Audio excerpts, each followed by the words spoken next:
podcast. This episode, you can blame the poor people. Yeah, man. Folks don't even realize it. How like if folks get to in any group of folks get together, uh, you automatically it don't matter where you're at, what you're doing, and even if it's in circles like churches or whatever where they claim to be against that shit. Even if you're on the in the group in the lefty group chats, where everybody's supposed to be compassionate and against all that type of classist shit. It's just baked into our culture. Folks just can't help but try to lift themselves and push others into those things, even with the most innocuous statements. Yeah. You hear it every day. Fucking constantly. Yeah. When I was a bartender, guys would feel very comfortable with insulting me to my face about how much money I made. It was very strange. That's one of the biggest ones, right? Is just like they know that bartenders don't make that much per hour, Right. And they're just openly making fun of that fact to me. Well, the hustle, it's acceptable to do that, and right. They didn't expect me to go off the handle or freak out or anything, which I didn't, but it was kind of humiliating. Serving in general is kind of like that. Yeah, fuck, man. Especially part of because it's the whole hustle culture type of thing, where and I mean I used to be caught up in it too. I ain't gonna lie, like I wasn't, even if I say I don't fucking really like money. There's just this thing we've adopted as normal, where there's you so many things where we've been like, oh, you can't talk about that, don't talk about that, don't give people shit about whatever. Right. But for some reason, not making enough money it isn't one of them. That's always held in reserve. You can always pull that one out. What are you not making enough money? You can't afford this, you can't afford that, you can't go out, you can't do this. Yeah. Especially here in the South, there's a huge stigma on being a broke dude. Yeah. Yeah. It's a lonely life being a broke dude. God damn right it is. And which I think that's why so many broke poor white boys turn reactionary. Oh yeah, I mean, there's so I'm much sure hate coming down on you, because you're economic failure. But really, if you're a low wage worker, it's really hard to get out of that. Right. Yeah, I mean, a lot of it does come. You combine that with some self-importance, and it's a recipe for motherfucker losing their mind. The consumer attitude. Yeah. I need to be serviced. Yeah, so I mean that's it too. At every juncture, and everything we see, it's promoted, and anything against it is tamped down. To just be even counterculture shit. It's still consumption. It's all consumption based, and so. Tied in with that is if you're not consuming in the right way, then you fucking suck. And people will be they'll do it in straight out mean ways too. But then there's also that I don't know what you'd call it, like the savior complex version of it. Where it's like, well, I'm trying to help you. Let me impart this great knowledge that I have. Mm-hmm. I get it, man. One of the main examples is people talking about going vegan. Right. The wife had some friends come up from Florida, and like they were actually, you know, they were really cool about it, talking about, you know, why they do it and everything, and they weren't, you know, trying to give us shit about not doing it, but the connection wasn't really being made until we talked about it, you know, like, hey, it's expensive to fucking do that. Like, we can't afford to do that shit. Yeah, produce is expensive. To live off produce, like, Yeah, I mean, you know, to get as a vegetarian, I live off like just beans and rice. I mean, that makes up a huge portion of most of my meals. exactly. Yeah, I mean, that's what you have to do if you're going that route. Like, you have And to. not everybody wants to live like a monk, you know. Yeah, that's true. That's true. And like, you know, especially if you, God, man, kids. I Yeah, mean, there's, kids want things, and you should try to, you know, give your kids, you know, they shouldn't eat like they live in a. yeah. I mean, you want to balance it, right? Like, you want to be. One thing we decided off the rip was, you know, we're not gonna be, ain't gonna be no high fructose corn syrup flowing out the goddamn kitchen in this place, like it was when I grew up, because we just didn't fucking drink water. You know, it was sweet tea, Kool-Aid. and Kool-Aid, and then you drank water from the hose outside. But It's crazy to think about Kool-Aid now because it's just like sugar water. oh god, dude, I'm getting heartburn just fucking thinking about some Kool-Aid right now. That shit would fuck my whole world up. Damn, I'm old. Well, last time that I had some, it did not taste as good as I remembered as a kid. Damn, I wonder how But it is long it's just actually sugar. been. I mean, Yeah, it's it is. sugar water, you know. Just straight up sugar and that flavoring. Ooh. But yeah, like, you know, when folks in a lot of these conversations about going vegan and about, you know, what you got to do, and even on the other side of that, you know, people talking like, I agree with people should grow their own food, Right. but like everybody talking about, oh, just turn your yard into a garden, is not taking into account the fact that Some people's landlord won't let them do that. oh, most people's, if they renting, you know, it's not going to happen. Yeah. And not only that, but the time it takes. Most people are their fucking labor is hemmed up most hours of the day, you know, and it's as soon as they get done given all of that, they get home and they gotta, you know, do the home shit for the family and the kids. Like, you know, they, so much about this system is designed to keep us from being able to control our food, you know, what we take in. And Yeah, the idea was that we'd have like grocery places where we could buy food because we work all the time, and that wages would be competitive to where we could afford rent and groceries from these markets.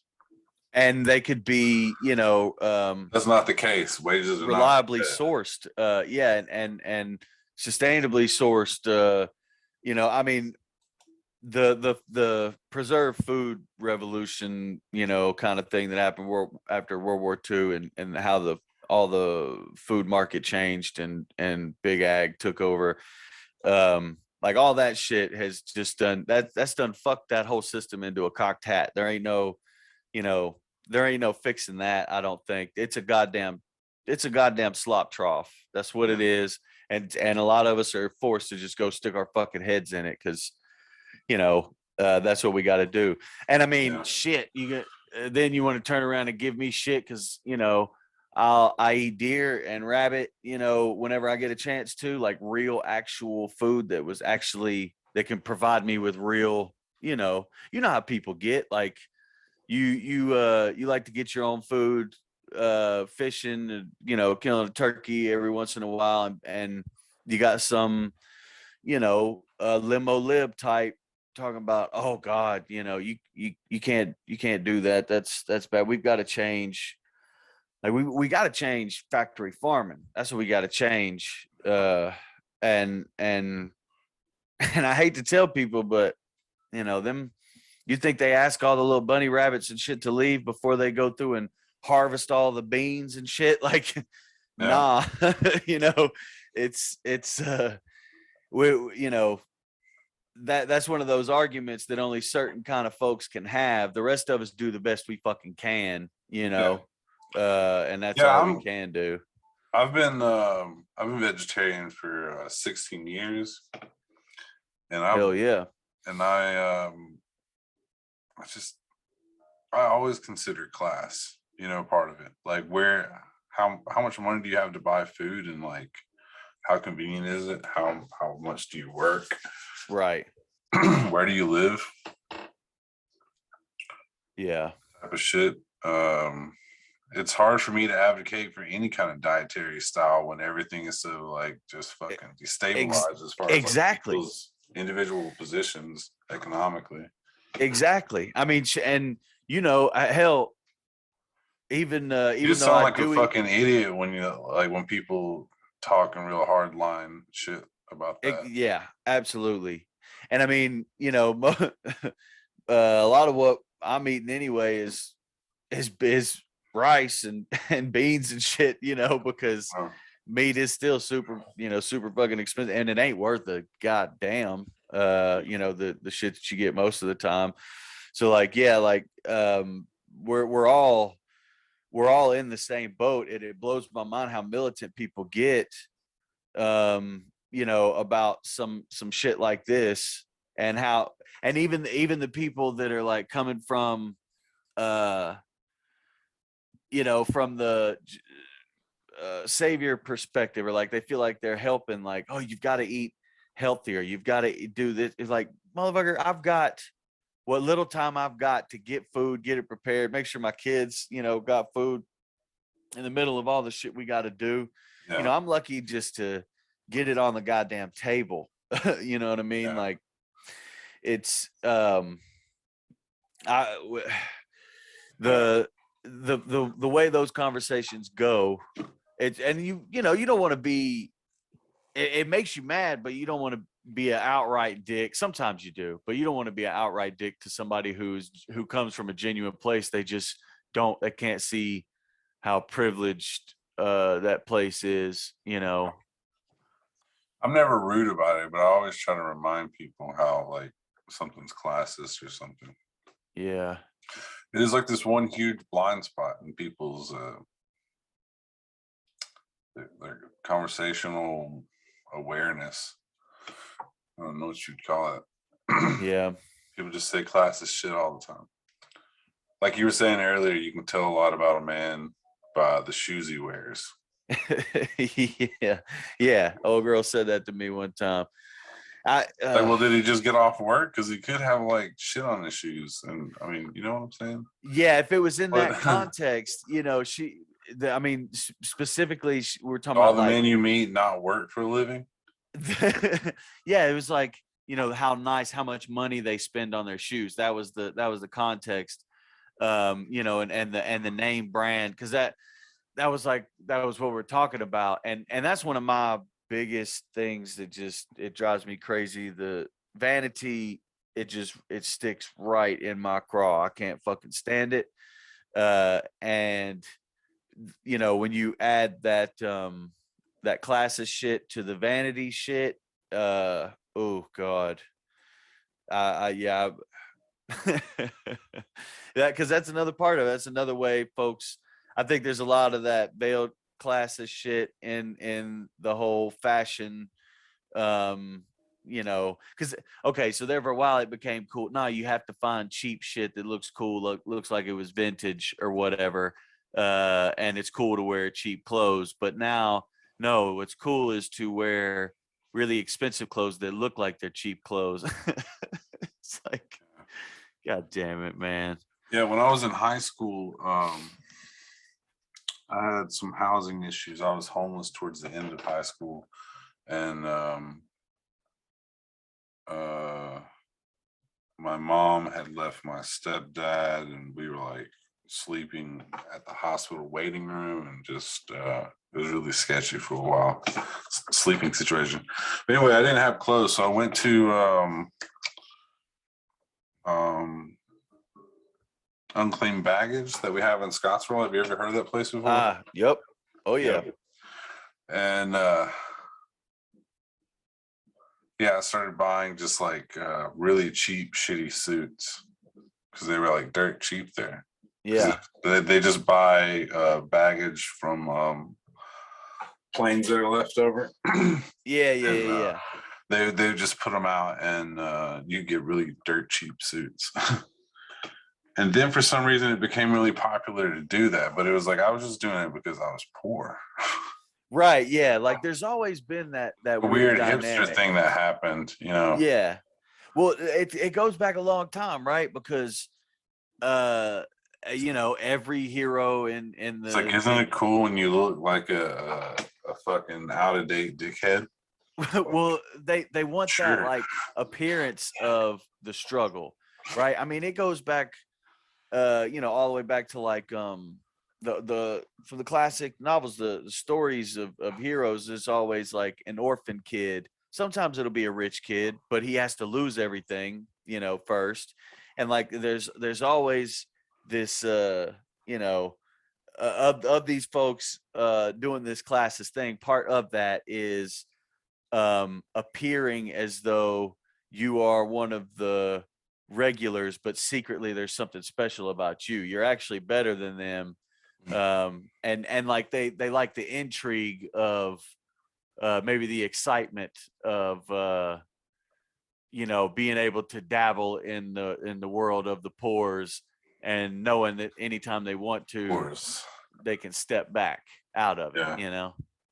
Oh yeah. So it's just tourism, and then it became cool. Yeah, that happens The all whole the time. aesthetic. Yeah. Like the whole American culture kind of fixating on different things has been really strange, especially taking in hip hop. Yeah.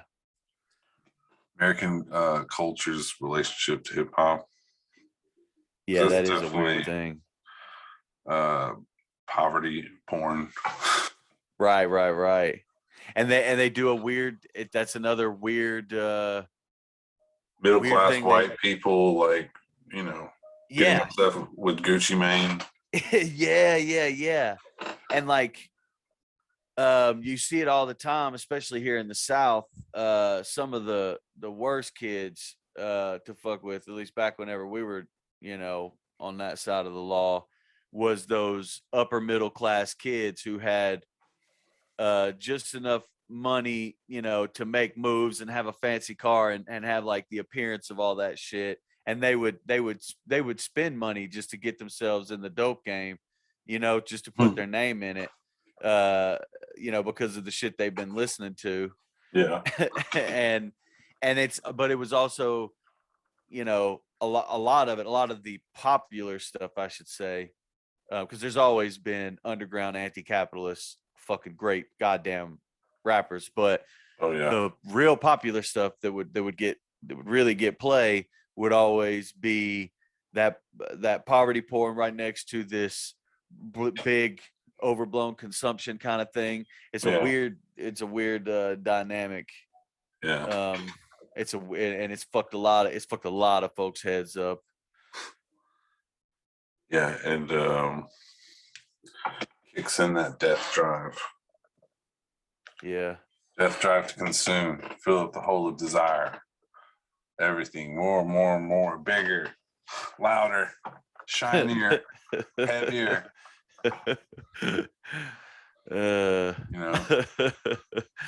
Yeah, I like watching during the pandemic when it was like really kicking off. And dude, you better thank God that you were not on Facebook. It was hell on earth. Man, Twitter is bad enough. If I saw one more fucking Salt Bay video or some shit about gold leaf steaks, I was gonna lose my goddamn mind.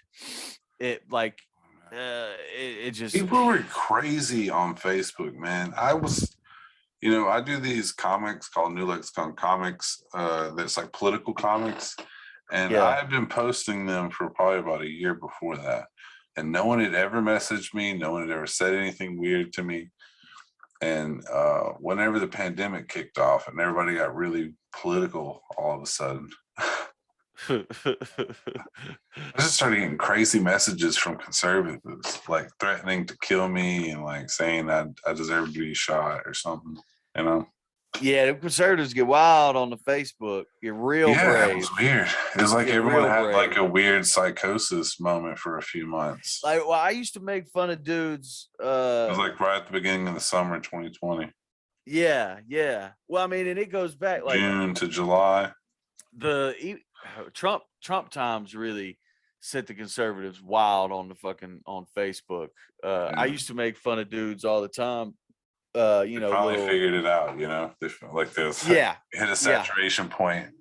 That's it. They figured out where to do the magic. Yeah, man. I mean, I used to make fun of dudes all the time who sell dope on Facebook and, you know, have pictures of themselves with their guns and their dope and shit on Facebook, just acting a goddamn fool and wondering why they keep going to jail. And you see these same type conservatives, they'll be, you know, finding these dudes too and be like, oh, you thug, you're gonna go to jail where you act like this, and then, you know, you see them a week later and they got their whole family posing with their rifles, you know, talking about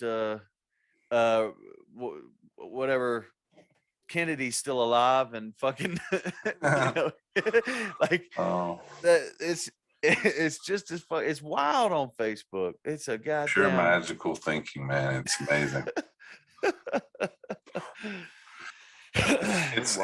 It's really people confusing themselves with the interface and the second order profile or whatever.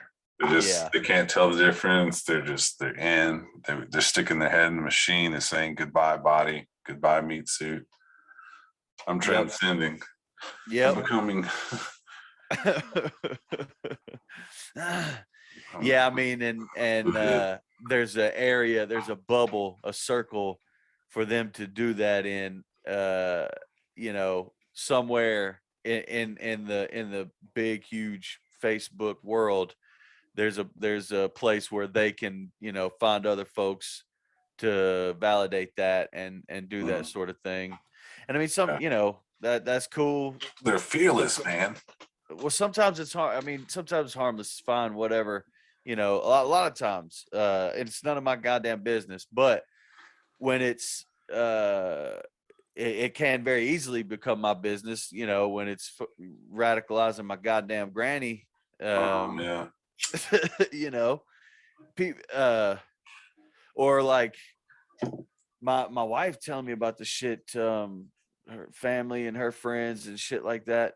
And you know, that's that Florida Facebook. So that's a different level. Yeah, it gets real wild. Just airing nasty shit out there. And like, maybe that's why my opinion of it is so, I mean, there's, you know, a couple billion, something like that, people using it. It can't be all. I imagine it's a lot of business and shit like that. You know, a lot of that 2 billion user base is well, they recently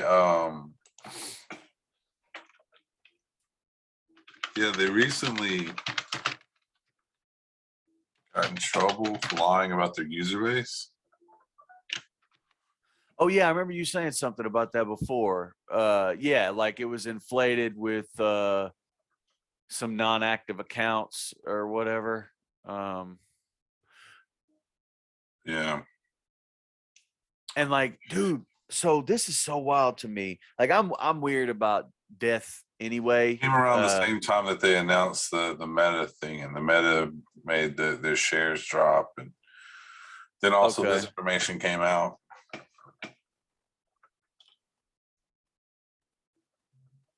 But it's the first drop they had in 17 years. Jesus. Yeah, it's weird. Because I don't spend a lot of time on there, I don't know what a lot of it is. I mean, most of the filter I get is, again, Florida folks and friends and family. But You know, one of the steer clear things, of it, man. well, like, okay, so, and I'm weird. I'm weird about death and funerals and everything. Like, I don't, funerals are kind of, I don't really get them. Why, like how people kind of show out to each other at funerals is kind of silly to me. Uh, and, but like, so there's a thing on Facebook that I recently learned about, the wife told me about, where people will keep like Facebooks of dead folks and be posting and doing shit active on it like they are that person uh and I'm shit like that just blows my mind as What? part of like why folks air that kind of shit out on Facebook. At least on Twitter you can curate that kind of shit, you can stay away from it, but Mm-hmm. the type of stuff you see like that on Facebook, the kind of real personal shit motherfuckers just just dumping dumping in public. God, I don't People get it. aren't self-aware. I don't know. I don't get it. Especially now with the fact that they like we know that they collect all this data about us. Yeah. They done come out and said it a We're few just times. building up a case against ourselves if we ever choose to be divergent thinkers. Yep. It is strange. I mean, like how people just like self-identify themselves on the internet, you know? Yeah. It's almost like we were trained to organize ourselves as targets. And now we're seeing after enough time what that's doing to folks' brains. Yeah. It also and makes how we it makes pretty much every movement easily corrupted, you know. That's true. That's true. Because we identify ourselves by like these easily manipulated symbols. Well, and so we interact through those symbols, and and the symbols and the way we've shaped those symbols to adhere to the fucking algorithms and shit, Mm-hmm. and the language you use to communicate them, Mm-hmm. has just created this really weird dynamic where, like, now I regularly see people, usually younger folk, who talk to people in real life like they do on the internet, Right. and they wonder why, like, older generations are, don't want nothing to fucking do with them. Yeah. There's like this weird and you know what, like, I say go for it. I'm so sick of the way motherfuckers talk on Twitter, knowing that that's not how they talk in real life. I say Yeah. put your nuts on the concrete. If you're gonna be like that all the time. I promise you it won't last. I promise you somebody's gonna turn your fucking teeth upside down and you're gonna dial back that fucking snark. Because it's fucking people's brains up. Yeah. It's getting them. It's further mutating the symbols, the interpersonal structures and our brains, like, and we've got bigger gaps between whatever, generationally, politically, Yeah. economically. Like, it's not fucking making us come closer together. So Right. it's wild.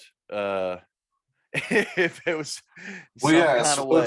it's people choosing the simulation over real work. You know? Yeah. That's what identity politics in general is. It's like the kind of neoliberal way of dealing with dispossession. Right.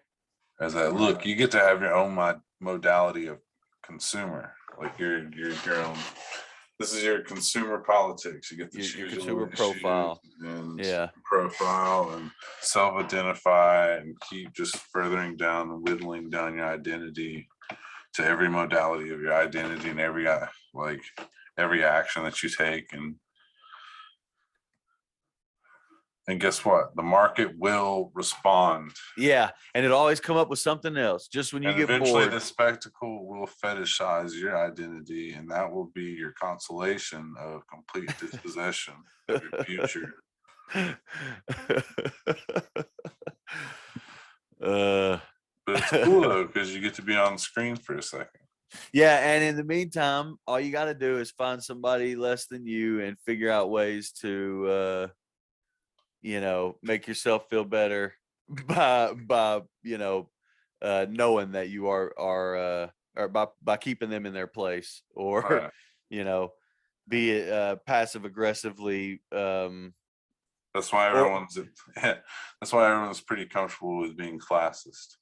Exactly. Yeah, that's what I'm saying. Like, at least you got that. You could there'll be somebody lesser than you. And like, so dude, I know you got it too, just like I did when you were young, not have a goddamn thing. Dirt road kids just permanently stained with Alabama fucking clay. And what did our parents and what did folks tell us? Oh, you're lucky, you're lucky. Oh my God, yeah. Because you always got the black kids across the tracks to look down on, or the fucking people overseas to look down on. Like, there's always somebody that's doing worse than you, and take solace in that. And like, well, goddamn, man. Yeah, my granny used to always say, "There's some kids who ain't got nothing to eat." Yeah. And it's like, yeah, man, that is true. That's always going to be true. But you can't just you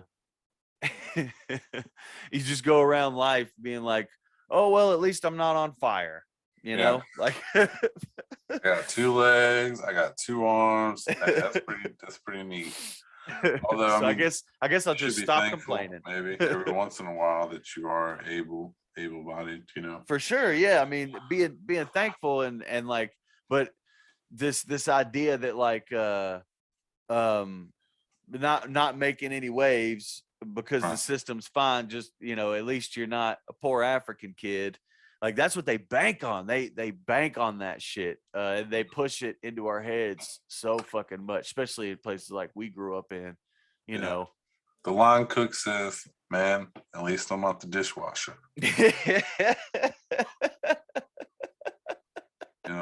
Dishwasher's like, fuck, at least I got a job. Exactly.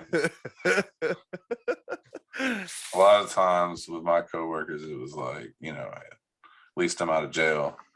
Yep. I mean, shit, that's the way it was for me for the longest time. Yeah. You get in that point where, and we lived like that even before I got my felony, right? Because when you're making moves in the dope game and you're in a small area, or like rural counties, it doesn't take long because I mean, the police are your biggest competition, and they're usually the ones that are directing a lot of the flow of everything anyway. So you're like living this constant state of I don't know, it's like you're in enemy territory all the time. Mm-hmm. Like you're never safe, not at any time. Yeah. And so that, like, yeah, that just changes it I guess that's another one of those things that just it fucks up your brain and gets you used to things being a certain way, and like you can't, it's hard to get out of that mode. But I mean, and once you are, like, just be thankful that I'm not sitting down at the jailhouse, but thankful I'm not in the back of the police car. Yeah. Be thankful I got a couch to kick it on tonight and a little bit of herb to smoke, and I got a deal set up for tomorrow. Right. And you like that's it. That's good enough. That's fucking good. Feeling good is good enough. Yeah. Surviving, man. Yeah, shit. That was always the name of the game. It seemed like with most of the adults around us, I said surviving is really good. Yeah, I mean, so I had there for a little bit. My parents did the wild ass credit thing during the glory days of the 90s. They were able to get a bunch of shit on credit, essentially.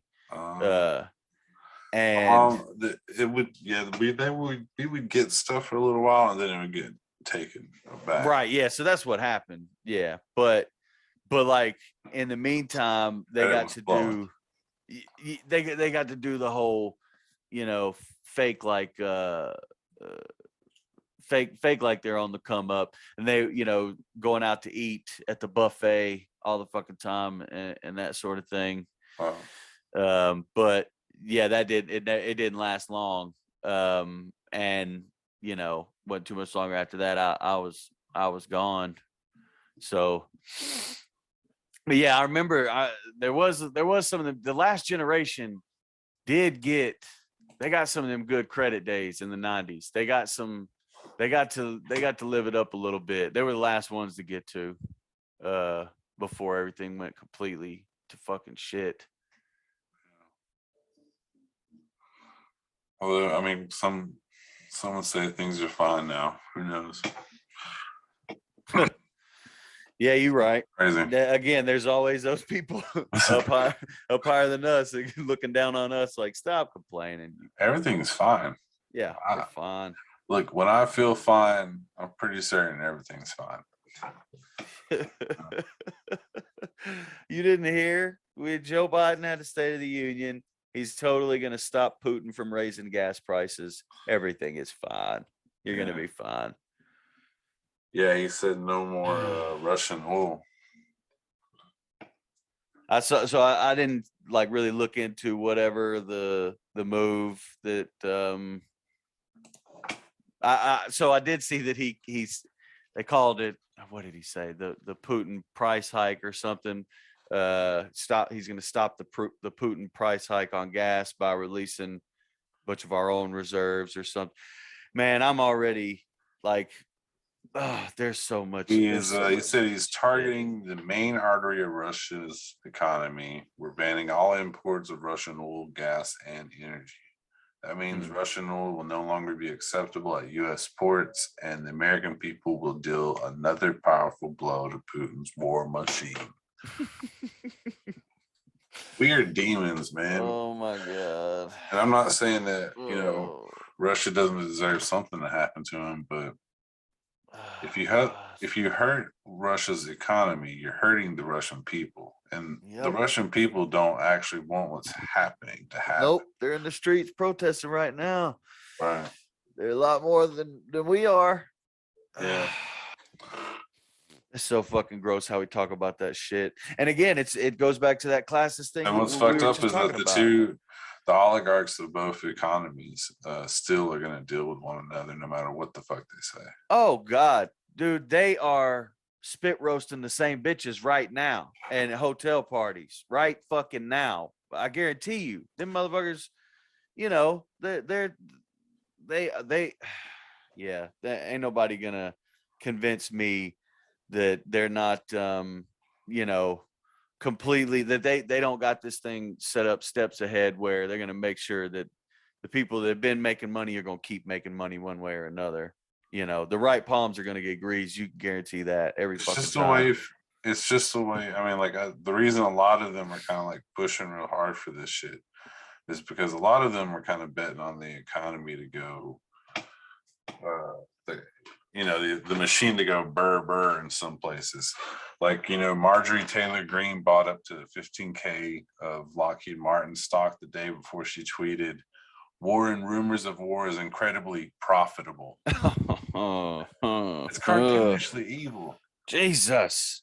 And Lockheed stock is up 21% since Green's purchase. Dude, I can't tell the difference between the Onion articles and the and the shit coming on the new, like now when I see shit from like the New York Times or Washington Post, like whatever, these papers that are supposed to be serious papers, saying with headlines, you know, basically like what you're saying, like nuclear war, yes, it's bad, but you know, it can be profitable for some, you know, there's what would the economy look like in a nuclear winter? Yeah, like you can't tell if it's the Onion or not anymore. We have passed the point of parody with this kind of shit, and it's every time like last time you know, we had a real serious conversation about raising taxes on billionaires.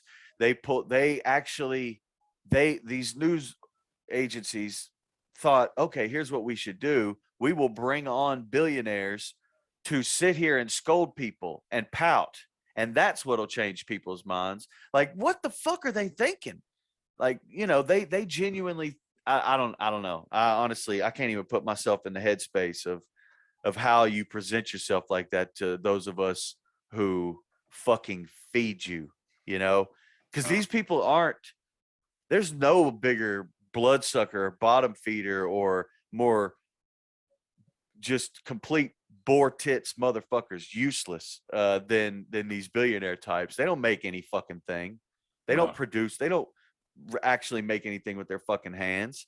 Elon Musk is not in a room creating an electric vehicle. You know what I'm saying? Fuck no, he ain't. No, he ain't. He made the right connections. And again, I guarantee you, just like we find out, a lot of these guys, they fucking take ideas from people and they have the money to actualize them.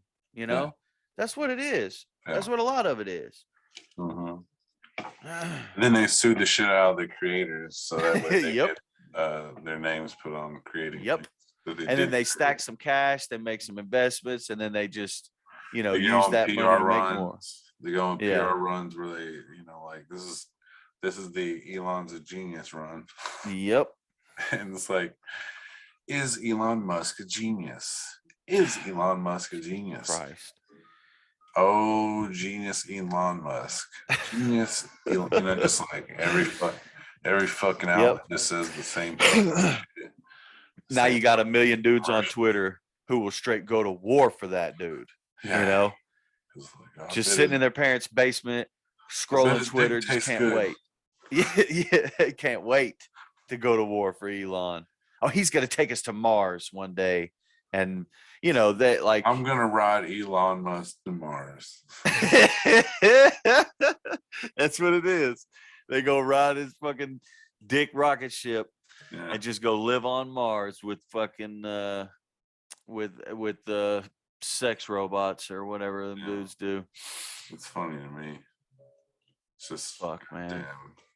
It's like just a very unhealthy fear of death. All that shit. It's really goofy. It really is. And mix it with, like, you know, like you were saying, how people get so caught up in these symbols, which these celebrity people, you know, these people are. Like, I can't think of a celebrity that, like, okay, so Cornel West speaks, I fucking listen, and I love that man. He's an awesome dude. Yeah. But like, I don't know if, you know, Roger Waters. I really fucking like Roger Waters. But there's just not many people that like the celebrity things. Like, I don't see how people get caught up in that kind of shit so hard to where they base entire sections of their own personality on it. You know, it's a weird. To me, everybody's just like a confused child, including celebrities. You know. Yeah, oh yeah, including myself. Like you know, and that's the thing, is whether or not you can realize that you are that. Because there's nothing sillier, like a kid that knows he's a fucking kid. Well, yeah, it's having a good time. What are you gonna do? But the kids is trying to act like a fucking adult. Like, get out of here. You ain't fooling nobody. You don't know shit. Your baby shit soft and you're confused and you're just pretending really hard, hoping that it materializes. Yep. and jingle some keys in front of your fucking face, and you know, Yeah. and that's all it'll take for It a all little while for changes. you. Yeah.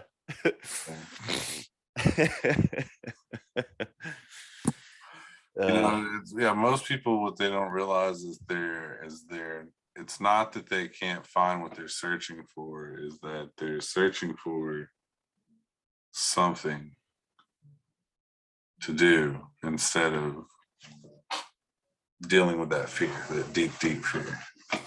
Yeah. And the way they work it out is, I mean, it's really strange. I guess it is like kind of personal with everybody, but the Elon Musk thing is funny. He's like some kind of like, you know, technocrat Jesus for them. Yeah. So, and also like he's one of those that is the perfect role for the perfect time too, you know, because I feel like there is it fits with the whole overall movement that the tech bro futurist movement, like and his sort of brand of capitalism with, because I mean, you know, what is he? Like most people would say, is he a conservative? Is he like libertarian? Is he? But he has the neoliberal views, a lot of the neoliberal views that make him, you know, somewhat passable in some spaces. Like it's a weird thing. They I feel like it's a character for the perfect character for the time, I guess I should say. Yeah. And Crypto bros, definitely. Yeah, it's tied in with all that. Yeah. And this idea that we're gonna set that we don't have to worry, like, yeah, okay, our system is fucked. Cause that's what even the conservatives have to, the younger ones who actually have to live a little while longer on this planet are also saying like, okay, yeah, our system is pretty fucked. Right. But thankfully, the technology and the you know, techno messiahs are going to lead us out and take us into space. You know, and mine asteroids and fucking, you know, we're gonna move to Mars. It's so fucking wild to me. Yeah, it reminds me of that really funny Ben Shapiro argument about what if climate change is real? He's like, so what? You'll have to sell all the coastal people will have to sell their homes and then move somewhere else. Yeah. And it's like, who will they sell their fucking homes to? Huh? Yeah. Yeah, man. Yeah, there's this They think capitalism has an answer for the like oncoming capitalism caused apocalypse. So that's the thing that blow, like, It's how like, people no, get so capitalism sure. creates the problems that destroys itself. Like, how do you get so sure about that kind of shit, man? Like they are just like, they are 100% sure. Oh no, the invisible hand, the free market, which is a fucking oxymoron in the first place. It's a magical mantra. Yeah, the word free Infinite. market, it doesn't make fucking sense. Those two words just don't. It don't make fucking sense. Right. I'll never understand how people, you know, get themselves and be ready to die for that shit too. Like, I know for a fact it is the only way. It is the gospel of the world, and I will die about that shit. Yeah, it's a magical mantra, infinite growth on a finite plane. That's exactly it. And it'll eventually kill itself. Some kind of fucking alchemy. It's Right. you know, just People want to will it into existence and they push really hard and they don't care how many people it hurts, you know. They don't care where it comes from, where the things come from, you know. Yeah. Yeah, especially, I mean, as long as people kind of internalize poverty as failure, you know. Yeah. Yeah. It's it's always going to be okay to make fun of poor people. Yeah.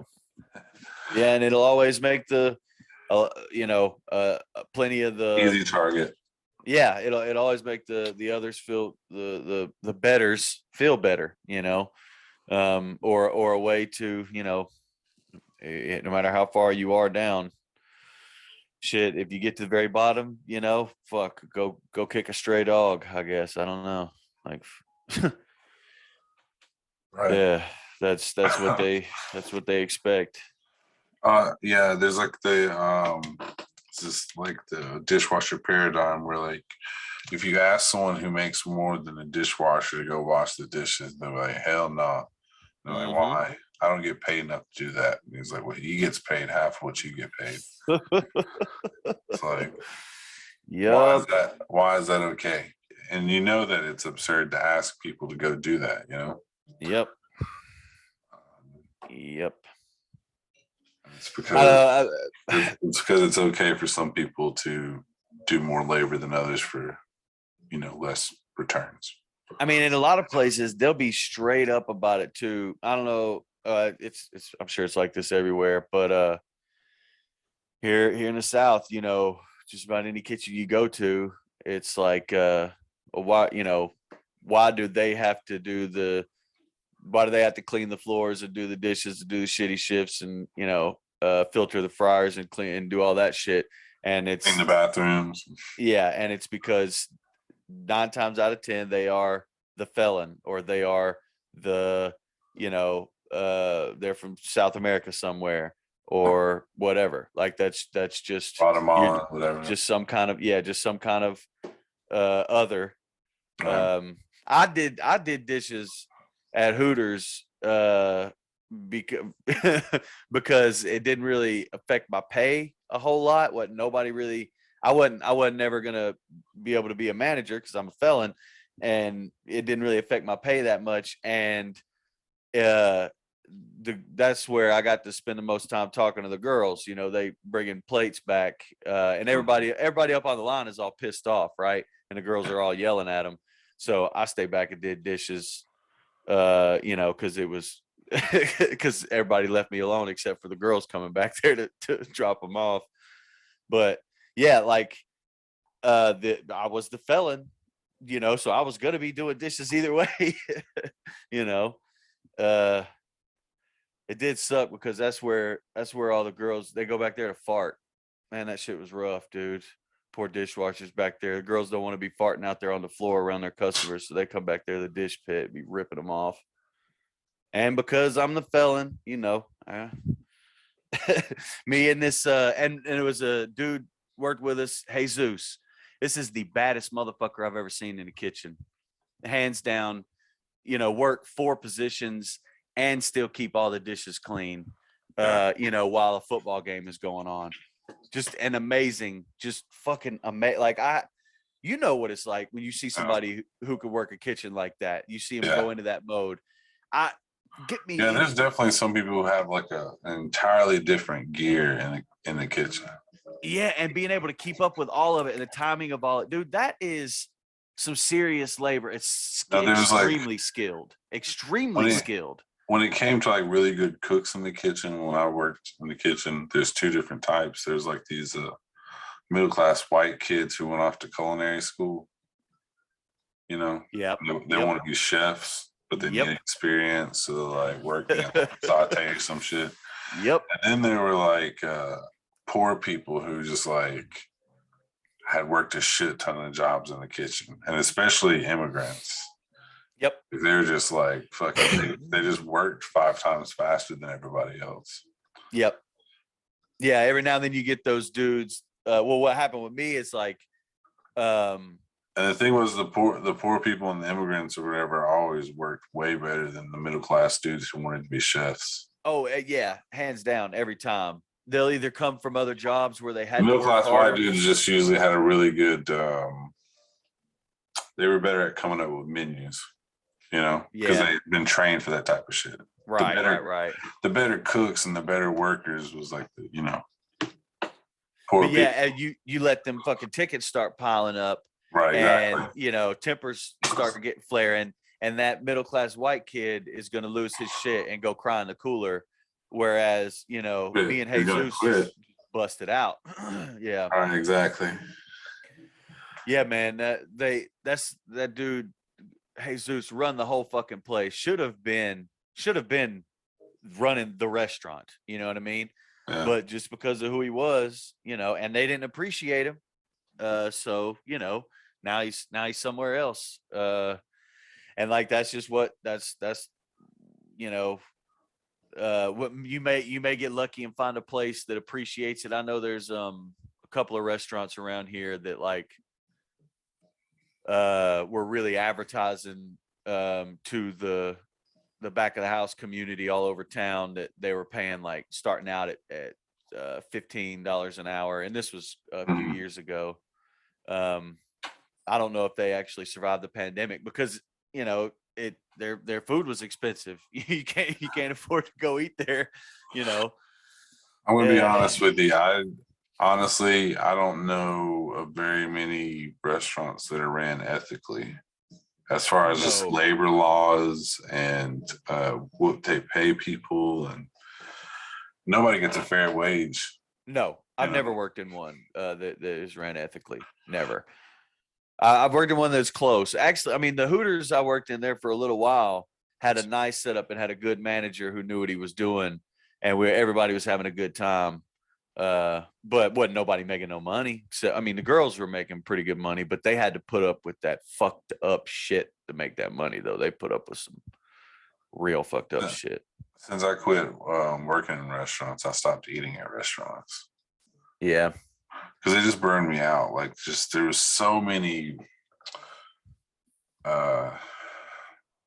human beings were just treated like shit all the time. It feels gross. Yeah, it feels like you're gross. treated like shit on the floor. You're treated like shit by your boss, who's like constantly trying to steal money from you. Yeah. And your managers are usually never around. No, unless it's slow, and then they want you to clean the whole time for like $4 an hour. Or they're trying to, always run these skeleton fucking crews, right? That's what used to get me. And then whenever business is really bad, they want to have like fucking team meetings twice a week or something. Yeah. Off the clock, Oh God, fucking hate that shit. And it was always like, we're a family. We're gonna have to make some sacrifices. And it's like, oh yeah, but we were already sacrificing working here. Yeah. I mean, you work a football game or something like that. It's so manipulative too. Kitchens get a whole like. That's the thing. Like, why it makes me feel so gross at those kind of places is, and not only is nobody making any money, but kitchens, just how they're run and how folks, no breaks. You're on your feet. I used to do 15-hour shifts without eating food. No food. Yeah, no food. You get to cheap a cigarette when you take out the trash, and you're just waiting for that trash can to fill up, praying. I had a boss that would like yell at you if you ate a fucking fry on the clock and he saw you in the camera. Yup. He was a dickhead, man. He was paying me $9 an hour to be the line cook there. See, so that's another, talk about the classes, which is not a living wage at all. Never, not even fucking close. But part of that classism thing, where people may not realize it is that the whole eating out and the whole social dynamic of that. Like, you will get otherized or made to feel bad, or like you don't want to be a part of the family, or like you don't want to be, you'll be othered for not being able. People give you shit for not being able to go out and do things with them like that, and not even realize, like, dude, going out for something like that, even if it's just for a couple of drinks, man, those days are over for a lot of folks, especially folks that got kids right now.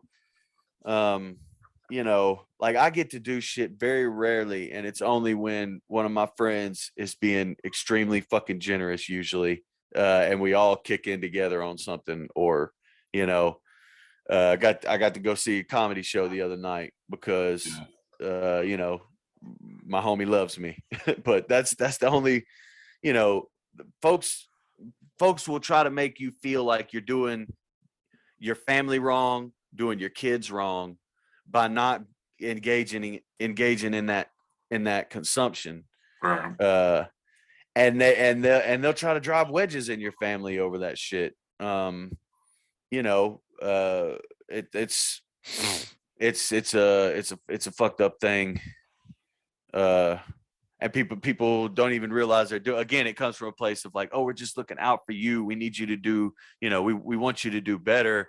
Like, I don't live in the same fucking world you live in. You know, Yeah. the days where you got fat are over. We're in them lean years now. Been lean years ever since I got out of fucking high school. Yeah. And also, I mean, you know, your kids don't need all that endless empty fucking plastic parade of shit, you know. No, fuck no. Your kids need love and they need time, and you know, they need an education and they need enrichment time with their parents. And like, see, that's the thing. Like, I am the main thing that more I'm valuable focusing than all on. the fucking toys and the Yep. tops and the It's just being around them. Like, I've never known a zings and dad. zangs and the zoomies and the Yeah. Like, I've never known a dad that's around their kids as much as I am mine. That's just not a thing. I didn't, of course, my dad wasn't around even when there was a stepdad in the picture for a little while. Like, I you know, I know it's the same way with you for a different reason, but yeah, like, it's just not, we're not used to the dad being around, dads or mom for that matter, because they're fucking working, right? But we've been forced. My Mom was kids either are working or she was asleep because she had been working exactly 12-hour shifts. And you know, since my kids are COVID babies, I've been forced to stay home a lot more, and you know, I'm always around them, and so, you know, I don't give a fuck what anybody says, you know, about how our economic status or my kids, you know, not being able to do, you know, gymnastics with the rich kids and you know, have fancy toys and be able to have fancy parties and shit for their birthday because I'm around them all the time. I played Legos for 2 hours earlier today, and that's the move. That's that's the move right there from now on. That's the plastic entertainment we're gonna be dealing with from here out. I found a spot where you could just fill up gallon bags of random Legos. They got like a big trough at the local used bookstore, and you could just take a gallon bag and fill that whole bitch up with Legos for like $20. So that's shit. Awesome. Give me an excuse to play with Legos again. Shit. I fucking had a blast earlier. Yeah, that's a great way to like teach your kids to be creative. Hell yeah. Just build whatever you want, man. That's what I did when I was a kid, because of course I couldn't afford. Yeah, I couldn't afford the Lego sets that was all together. So I got flea market Legos and I built, you know, Frankenstein shit, and it was awesome. When I was a kid, like it was pretty simple. It was just like a white piece of paper and a pen. I just like drawing all the time. Just make something. I could just sit in a fucking room by myself and just draw. My I called her Aunt Willa Mae, but I actually don't know how she was related to me. But she had an old house in Grand Bay, Alabama, and it converted her house, the roof or the attic, into a library with like 100-year-old books. And she was like almost 100 years old back during this time. And so I got the book bug super early, and it didn't matter what it was, what, you know, how old it was. I could always find something to do by just finding a book, something to read, some kind of shit to read.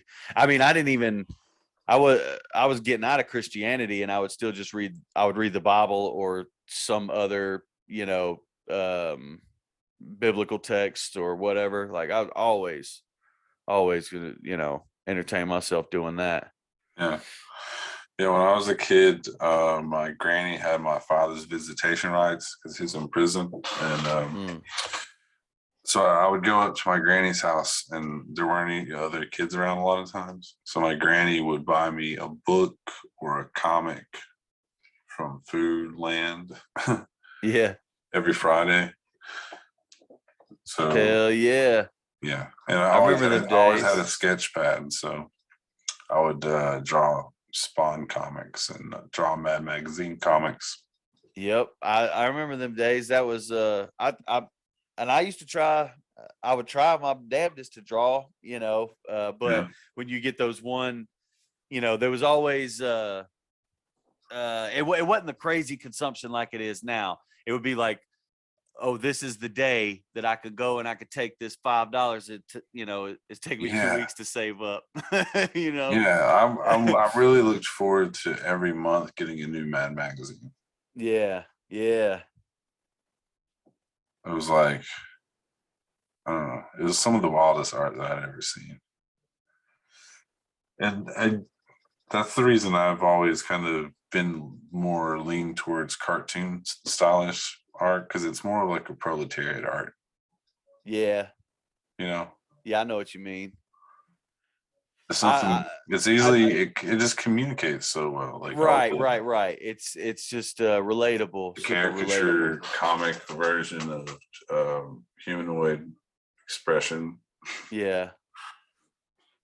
I got this book when I was real young, and the whole book was just how to draw those like classic, like Fallout, like the dude on the Fallout game, Yeah. like the 1950s looking style comics. And Right. I would just sit there and just doodle, over and over, try those little tricks that they have in there. Yeah, I drew Alfred, the guy from Mad Magazine. Yeah. I drew that face probably hundreds of times. It's like over and over and over again. So did you came up in an area that was it was really rural too, right? Like you was just, because for us it was just you just go Well, in the woods. in Scottsboro, there was like a Walmart. That seemed kind of cool. It's hard to tell because it's like everything was country really, but my Yeah. granny's house was real rural. Yeah. Like there's no grocery store. The grocery store is like 30 minutes away. Yeah, I mean that's what most of what we were doing was just, you just went outside, and being outside was the thing that you did. There was something would fucking happen if you just went into the woods long enough. Something would come up, Right. to yeah, like, so there it was. We actually have watched, like, our age group saw the change. I think the most dynamic of that change of really turning the consumption into overdrive, because with my kid, like kids that are my kids' age now, it is insane what they're bombarded with, and the stimulation and the consumption drive that they already have Yeah. at that age. Like, It's I mean, terrifying. my kids try to have they pick up on it as well, and that's really hard to fucking fight back against. Yeah. It just, when you're poor, it's like, god damn, there's no way to ever and motherfuckers will make you feel bad about it too if you ain't keeping up with it. Like, oh, you got them all secondhand toys for Christmas? What are you, fucking piece of shit, I deadbeat got made dad? fun for being poor a lot in school. Yeah. Yeah. And I mean, with us, folks in our family, giving us shit about, not consuming, or trying not to consume like that, Yeah. and Or act like just we're training your abusing our kids to be kids. more, um,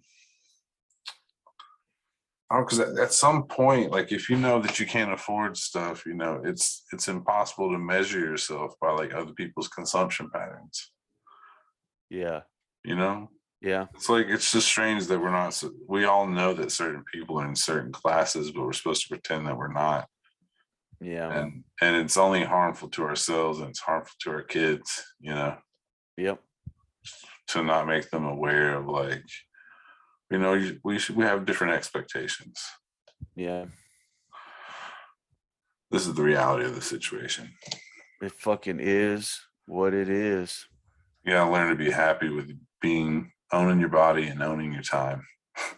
And figure out ways to take control of it where you can, and make your own, make your own happiness, make your own shit, really, as much as you fucking can. Because that's I don't know. They say that every generation has said this, like, oh God, things are just, it's over. It's all over. Shit ain't gonna, back when World War II was kicking off, they're like, oh, this is the war that's going to end all wars. This is going to be the last one. It's going to end the whole world.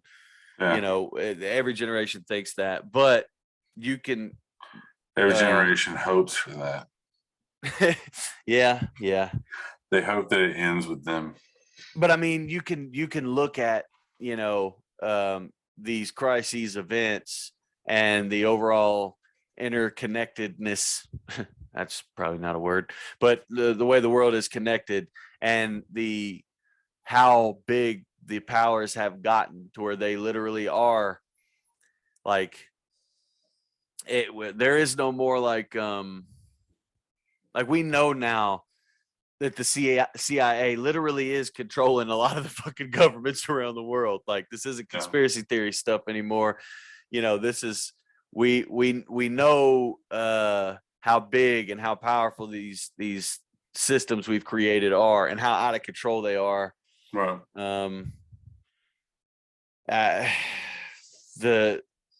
It's hard not to think. And destabilize whole countries. Yeah, but for a long time now, I've been doing it, and it's just really hard not to think that okay, wheels Imagine are coming what off they're of doing this. here. If Yeah. they can do that there, imagine what they're doing here. Oh God. Yeah. How Jesus. confused people are about identity politics, and how easily they are manipulated by identity politics. Yep. Imagine the culture war stuff that just happens every day, that's just caused by like a weird bank of CIA. Yeah. I know that in 2020, there was so many undercover ops trying to join different groups. Oh yeah. I mean, we already know. So the FBI. People were being so goofy and calling out each other in such strange ways. It was very strange. Like, people are just like, well, if you don't join my group, then you don't love Black people. It's like, whoa, okay, well, I definitely. This is strange. Yeah, no, that's it. It's this weird, the weird circle. People drawing these weird circles. You can tell it's people who are not normally leftists, but like, there's a time where you could like manipulate people emotionally, and right. It was so easily done. Yeah. And there were definitely undercover agents and ops that were joining like Black Lives Matter groups, and oh God, yeah. there's also people who were creating fake like bail funds, and then taking the money and just going to spend it. I mean, look at the shit with January 6th, and then finding out, a bunch of goddamn FBI. Yeah, stoking the whole fucking thing. Like, man, it's just Jesus. To how anybody so all this stuff in the open as it can be, and motherfuckers still being all kinds of sure about shit, sure enough to run their heads into goddamn walls and spend all their money and act a fool, catch charges. One thing's certain. Fucking crazy. One thing's certain, it's always safe to blame the poor. Yep. No, always gonna be poor and always gonna be easy to shovel shit off on us. Yeah, that's what it is.